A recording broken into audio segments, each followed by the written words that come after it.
Ayun, good morning po ulit sa ating lahat. Welcome back po ulit sa ating maliit na channel. So, itutuloy po natin yung pag-restore nung ating moss sa nakaraang video po natin. Yung ating kinatbakan na rewire. So, ngayon po ay itutuloy natin yung pag-restore nung kanyang moss kasi nasira po yun nung ating tinanggal yung plastic para ma-expose yung kanyang mga ugat. So, itutuloy po natin. Samahan niyo po ulit ako. Papakita ko po sa inyo kung ilan yung natapos natin ng mga mag-cutback and rewire po tayo. Sige po. Yun. Tuloy po natin paglalagay ng lalagay na po tayo ng moss. Nare-restore natin yung dating moss niya.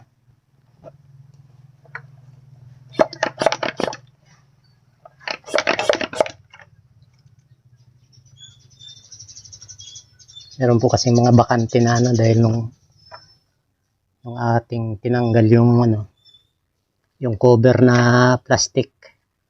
Siyempre hindi po maiwasan na ma-damage yun. Tulad nito. Nagkulang na siya.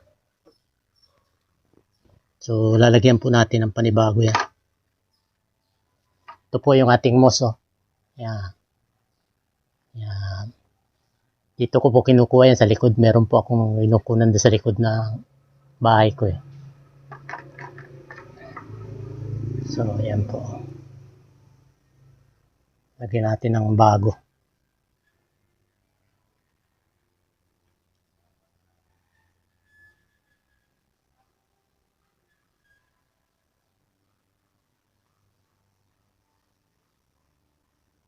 Yan, tulad po nito. Kasi medyo na siya natanggal po siya tinanggal natin yung nabawasan. Basahin muna natin.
Ayan po, medyo kumpleto na ng konti.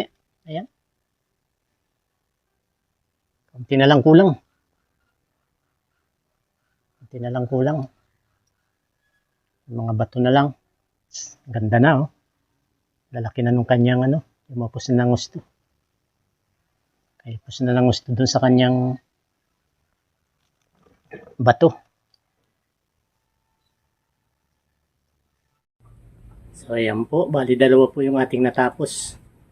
Yung pong isa at saka ito po yung isa pa na workshop natin. Ayan, yung na wiring natin. Cut back and rewire din po ito. Ayan. Na-restore na rin po natin yung ano niya. Yung moss niya. Nakayapos din po ito sa bato. Nakayapos din po yung mga ugat niya sa bato. Ayan po. Ayan. Ayan po. Ayan.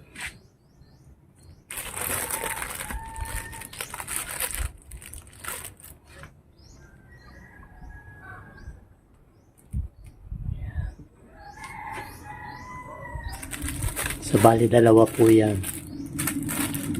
Ito po yung mga una nating ginawa noon. Ayan. Ngayon po pwede na i-expose yung kanyang mga ugat. Ayan, nakayapos na po siya sa ano, sa bato. Ayan po. So, bali yan po. Update lang po sa mga nagawa natin. In-workshop natin dahil ano na po ito eh.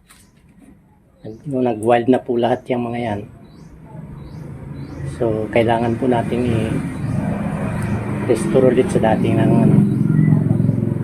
forma niya. Sa ngayon po, ito na yan.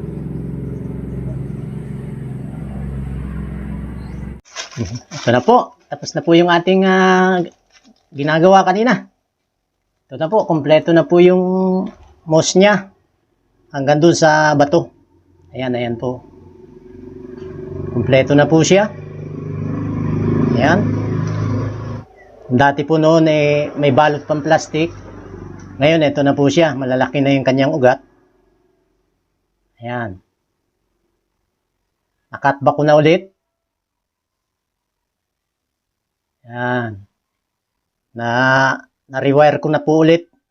Nakatback na.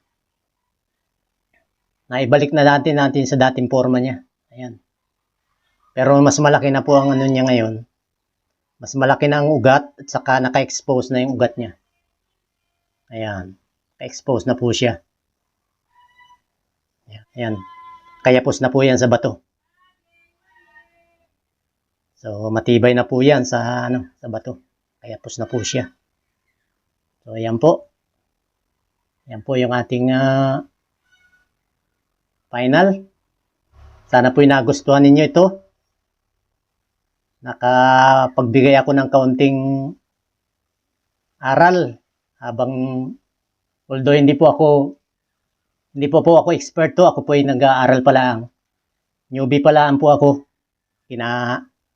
Pinag-aaralan ko lang pa po yung kanilang mga ginagawa ng mga master. Tinitingnan ko sa mga video nila, yung mga gumagawa yung mga master. Yan, yung plan po ang pinagbabatayan ko sa paggawa ko ng pag-aaral ko nito. Wala pa po tayong malalim na kaalaman pagdating sa pagbobonsai. Ito lang po, basta enjoy lang po sa paggawa. Willing naman po tayong makinig dun sa mga master. Willing po tayong matuto sa kanila. Yan. Basta importante po, nag-i-enjoy tayo. Pwede pong ito ang front. Yan, ito po ang front. Yan, front niya. Pwede rin po yung kabila, yung likod. Ito po yung likuran niya. Ayan. Ito po yung likod. Yan. Ito po yung likod niya, yan. Yan. Ito po yung likuran. Yan. Ayan po. So, puno na po yan ng moss. Ayan.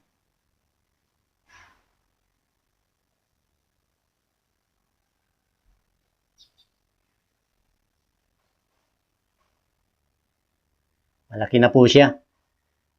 Lalaki na yung ugat niya. Ayan, kung makikita nyo. Yung ugat niyang mga nakayapo sa bato. Malalaki na po siya. Ayan. So, ayan. Maraming salamat po ulit sa inyong pagsama. sa mga subscriber ko, sa mga viewers. Maraming salamat po sa inyong patuloy na pagsubaybay, patuloy na panunod. Sana po hindi kayo magsawang panoorin itong subaybayan itong maliit kong channel. Maraming salamat po. God bless po sa atin lahat. Nito po yung ating natapos yan. Bali na, i-restore na po natin sa dati. Mas gumanda pa ng konti kaysa doon sa dati. Ayan. Yung mga maliliit na dahon, babawasan pa po natin yan pagka sumuwi na ulit siya. Yung mga lumitaw na yung mga maliliit na suwi niya. At tanggalin po natin lahat yung dahon na yan.